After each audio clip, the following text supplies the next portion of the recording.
Respetado amigo, oyente, hermano de nuestra Capella Fidelidad, el Señor me los bendiga.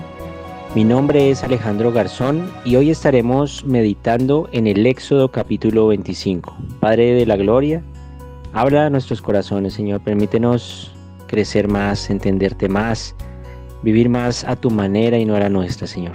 Señor, te damos gracias por tu palabra, Señor. Hazla viva en nuestras vidas, en el nombre de Jesús. Amén y amén. Bueno, en este Éxodo 25 he titulado este devocional Una ofrenda que agrade a Dios. El capítulo trata de los elementos que conformaban el tabernáculo. De los versos 1 al 9, la ofrenda en el tabernáculo. De los versos 10 al 22, el arca de testimonio. De los versos 23 al 30, la mesa del pan y los panes de la proposición. Y de los versos 31 al 40, el candelero de oro. Se trata de los elementos que el Señor dio instrucción a Moisés y que estarían en el tabernáculo. Recordemos que el tabernáculo es como una imagen del cielo, pero que en definitiva nos lleva a una visión o a un tipo de nuestro Señor Jesucristo. Y aquí habla de algunas características. En el verso 2 dice la palabra: Jehová habló a Moisés diciendo: di a los hijos de Israel que tomen para mí ofrenda de todo varón, que la diere de su voluntad, de corazón, tomaréis mi ofrenda.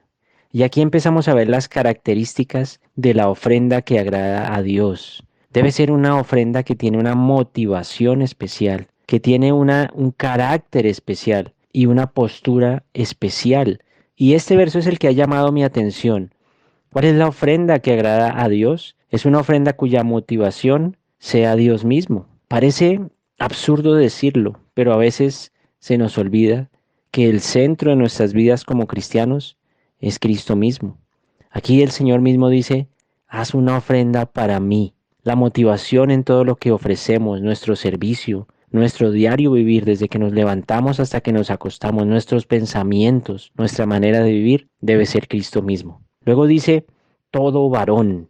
Di a todo varón. Y es otra característica que habla del carácter, habla de madurez. Recordemos que cuando un varón toma la decisión de liderar, está teniendo un carácter maduro. Y se refiere a que ha tomado esta postura de liderar a su familia. Desde ningún punto de vista se refiere a pensar que Dios prefiere el hombre sobre la mujer. De esto no se trata. Se trata de ese liderazgo que Dios quiere ver en su iglesia. También habla de la voluntad de corazón. Lo especial que el Señor dice ahí: de corazón, que la diere de su voluntad, de corazón, tomaréis mi ofrenda. Y se refiere a que todo lo que demos para el Señor sea con alegría, de una manera genuina, con una postura genuina, no una postura religiosa ni una postura quejumbrosa. En el verso 3 empieza a hablar de los elementos que demanda el Señor de esta ofrenda: el oro, la plata, el cobre, el azul, la púrpura, el carmesí, lino fino, pelo de cabras, pelo de carneros teñido de rojo, pieles de tejones, madera de acacia, aceite alumbrado, especias de aceite de unción e incienso aromático,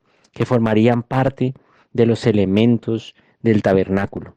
De los versos 10 al 22 nos empieza a hablar de los elementos que estarían en el lugar santísimo. Dice que hay un arca de testimonio y esta le dice a Moisés que la haga de madera de acacia, de una longitud de 2,5 codos, que es más o menos 1,12 metros, de 1,5 codo de anchura, 68 centímetros, y una cubierta de oro por dentro y por fuera, una cornisa que es una moldura de oro y 4 anillos de oro, 4 en las 4 esquinas, 2 a cada lado, unas varas de madera cubiertas de oro por donde se metería a través de los anillos para transportar el arca.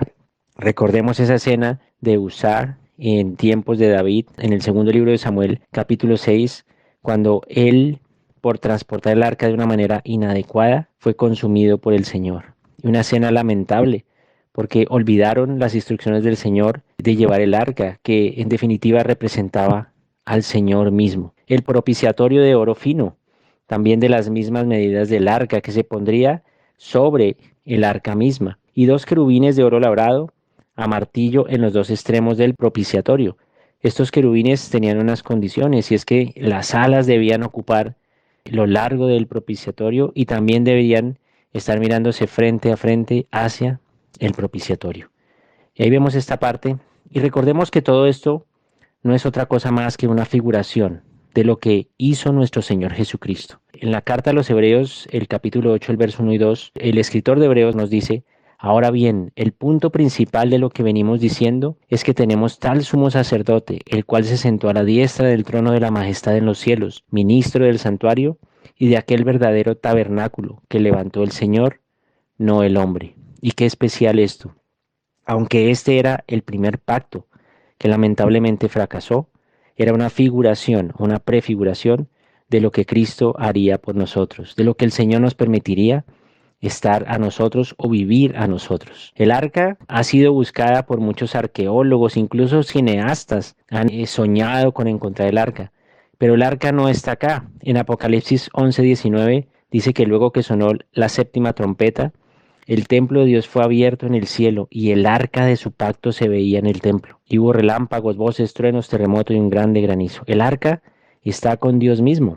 Nunca la encontrarán aquí en la tierra. Luego habla de la mesa para el pan y los panes de la proposición de los versos 23 al 30 y empieza a hablar de esos elementos que forman el lugar santo, de una madera de acacia de 90 por 45 centímetros, de 2 codos por 1, de una altura de 68 centímetros. El verso 24 nos dice que tienen un borde de 7.5 centímetros o un palmo menor y una moldura alrededor. 4 anillos de oro en las 4 esquinas, también con unas varas para transportar la mesa, con cubierta de oro. Y aquí platos, cucharas, cubiertos y tazones con que se libará. Recordemos que aquí está esa imagen de Belsasar en Daniel 5:2 que pidió estos elementos para hacer de las suyas en el tiempo de su gobierno y pasó lo que pasó. Su reino le fue quitado. En el verso 30 de este capítulo 25 vemos cómo se pondrían los panes de la proposición.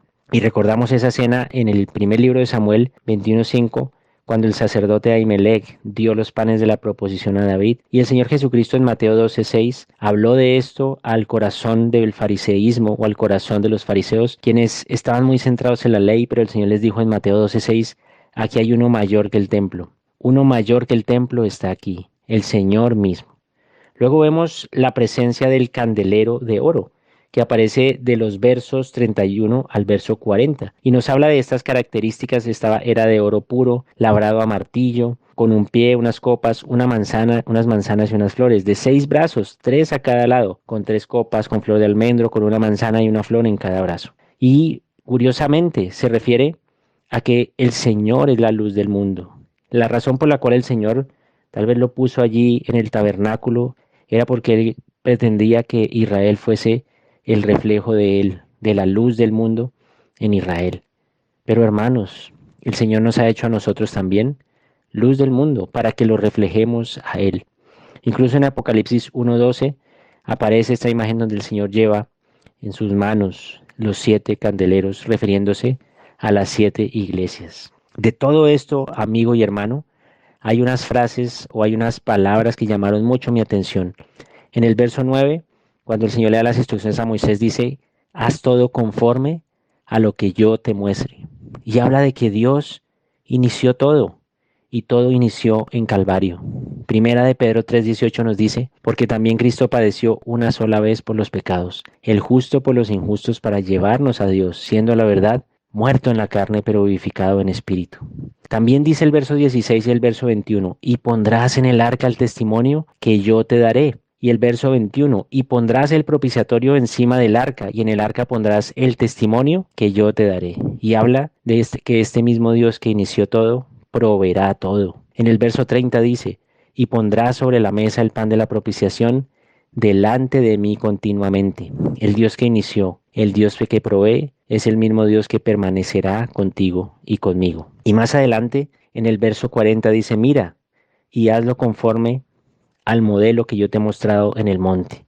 El Dios que inició, el Dios que provee, el Dios que permanece con nosotros, es el Dios que termina la obra. Filipenses 1:6 nos dice, estando persuadido de esto, el que comenzó en vosotros la buena obra, la perfeccionará hasta el día de Jesucristo. Amigo y hermano, esta es la gran diferencia entre el primer pacto y el pacto perfecto a través de nuestro Señor Jesucristo. Él inicia, Él provee, Él permanece y Él termina la obra. Pero yo tengo una responsabilidad. Recordemos, esa responsabilidad depende solo de mí. Dios lo hace todo. De hecho, Él inició en Calvario con nuestro Señor Jesucristo. Pero yo tengo una responsabilidad.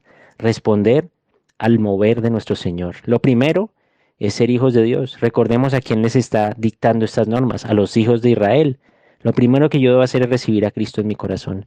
Si yo no tengo a Cristo, si no soy cristiano de la Biblia, obediente al Evangelio, y estoy desde una postura religiosa o desde una postura intermedia, queriendo escuchar de Dios pero no obedeciéndole ni conociendo el Evangelio, no soy hijo de Dios. Por lo tanto, no soy capaz, nunca sería capaz de darle una ofrenda agradable a Dios.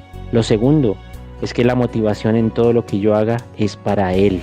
Esa debe ser la motivación. Que no se nos olvide que si yo soy cristiano, mi centro es Cristo. Lo tercero es que la ofrenda agradable a Dios debe ser con una posición de responsabilidad y de madurez. Por eso dice allí, todo varón. Se refiere a alguien que quiere liderar, obedecer y permanecer en Cristo. Y lo cuarto, debe ser voluntaria, con voluntad de corazón. Una ofrenda con alegría, con gozo, y no una ofrenda religiosa o quejumbrosa, porque he entendido que Él me amó primero. ¿Cuál es la ofrenda que agrada a Dios? La de un hijo de Dios que ha recibido a Cristo en su corazón, la de cuya motivación es Él mismo, la que va con una responsabilidad, madurez espiritual y la que es dada con un corazón genuino, gozoso por la salvación que Dios nos ha dado. Padre, gracias por lo que nos enseñas a través de este capítulo 25, Señor. Permítenos ponerlo por obra, Señor, que todo lo que hacemos, nuestro trabajo, nuestro ministerio, nuestra familia, nuestro vivir, nuestro pensar, nuestro accionar, nuestro hablar, el centro seas tú, Señor, que sea ofrenda agradable a ti. Señor, te lo pedimos, que nuestro corazón realmente esté completamente rendido a ti. En el nombre de Jesús. Amén y amén. Maravillosa semana para todos.